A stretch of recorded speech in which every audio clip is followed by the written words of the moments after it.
Magandang araw po sa inyong lahat. Ngayon ay pag-usapan natin ang tungkol sa compassion o malasakit, kung ano ang kahulugan nito sa ating sariling pananaw, kung paano natin ipapakita sa pangangalaga sa kapaligiran at sa ibang tao, at kung bakit mahalaga ang communal discernment sa paggawa ng isang mas compassionate na komunidad at mundo. Kapag naririnig natin ang salitang compassion, madalas nating iniisip ang pagiging mabait o pagtulong sa iba. Ngunit para sa akin, ang compassion ay mas malalim pa kaysa sa simpleng kabutihan.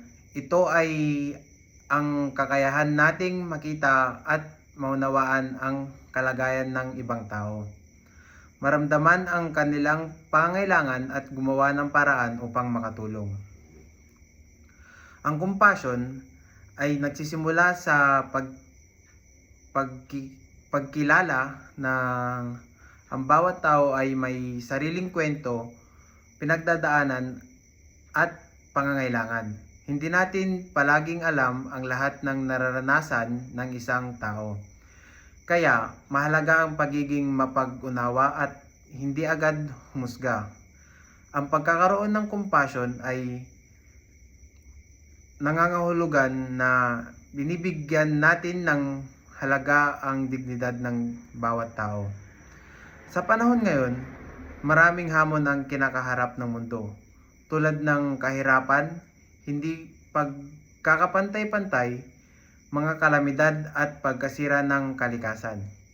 Dahil dito, mas kailangan natin ang compassion, dahil ito ang nagtutulak sa atin na hindi maging walang pakialam. Kapag may malasakit tayo, hindi natin kayang baliwalain ang paghihirap ng iba. Sa pakikipagkapwa-tao, maraming paraan upang maipakita ang compassion. Maaari itong makita sa simpleng pakikinig sa isang kaibigan na may problema, pagtulong sa isang taong nangangailangan, pagbibigay ng respeto sa bawat tao at pagiging maunawain sa kanilang sitwasyon. Hindi kailangang malaki agad ang ating gawin upang maging compassionate. Minsan, ang maliliit na bagay ang may malaking epekto. Isang simpleng salita ng suporta, pagtulong sa isang gawain o pagbibigay ng oras sa isang tao ay maaring maging mahalaga para sa kanila. Ang compassion ay mahalaga rin sa ating relasyon sa kapaligiran.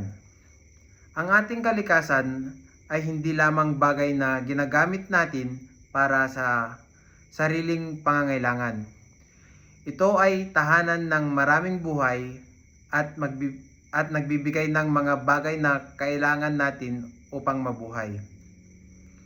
Kapag pinapangalagaan natin ang kapaligiran, ipinapakita natin ang malasakit sa lahat ng nilalang. Ang pagtatapon ng basura ng tama, pagbabawas ng paggamit ng plastik, pagtitipid ng tubig at kuryente, at pangangalaga sa mga puno at hayop ay mga halimbawa ng compassion para sa kalikasan. Minsan, iniisip ng ibang tao na ang maliliit na aksyon ay walang malaking epekto.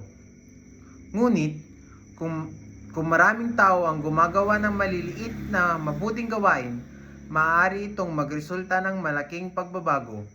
Ang pangangalaga sa kalikasan ay isang paraan ng pagpapakita na iniisip natin hindi lamang ang sarili natin kundi pati ang kinabukasan ng susunod na henerasyon. Ang compassion ay nagtuturo sa atin na makita ang koneksyon natin sa isa't isa. Ang problema ng isang tao, komunidad o kalikasan ay hindi lamang problema ng isang grupo. Lahat tayo ay magkakaugnay. Kung may nasasaktan o nahihirapan, may responsibilidad tayong tumugon bilang bahagi ng isang komunidad. Dito pumapasok ang kahalagaan ng communal discernment. Ang communal discernment ay ang proseso kung saan ang isang grupo o komunidad ay sama-samang nag-iisip, nakikinig at naghahanap ng tamang paraan upang gumawa ng desisyon. Hindi ito tungkol sa kung sino ang mas malakas ang boses o kung sino ang mas maraming kapangyarihan. Sa halip, ito ay tungkol sa pagbibigay halaga sa bawat pananaw at paghanap ng solusyon na makakabuti sa nakakarami. Sa communal discernment, natututo tayong makinig sa karanasan ng iba. Maaring iba ang ating opinyon o pananaw. Ngunit, sa pamamagitan ng maayos na pag-uusap at pag-unawa, mas nagiging malinaw kung ano ang makatarungan at tama. Mahalaga ito sa paggawa ng isang compassionate na mundo dahil ang tunay na pagbabago ay hindi lamang nanggagaling sa isang tao. Nangangailangan ito ng pagkakaisa at pagtutulungan, halimbawa, sa paglutas ng problema sa kalikasan. Hindi sapat na isang tao lamang ang kumilos. Kailangan ang sama-samang aksyon ng pamilya, paaralan, komunidad at iba pang institusyon. Sa pamamagitan ng communal discernment, natututo tayong gumawa ng desisyon na may malasakit hindi lamang sa naisip kung ano ang convenient para sa atin ngayon, kundi kung ano ang magiging epekto nito sa ibang tao at sa hinaharap. Sa aking pananaw, ang compassion at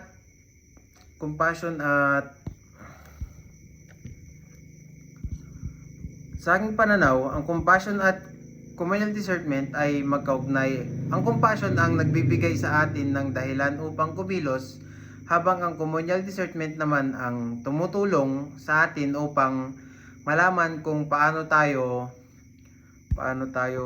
kung kikilos ng tama kasama ang iba.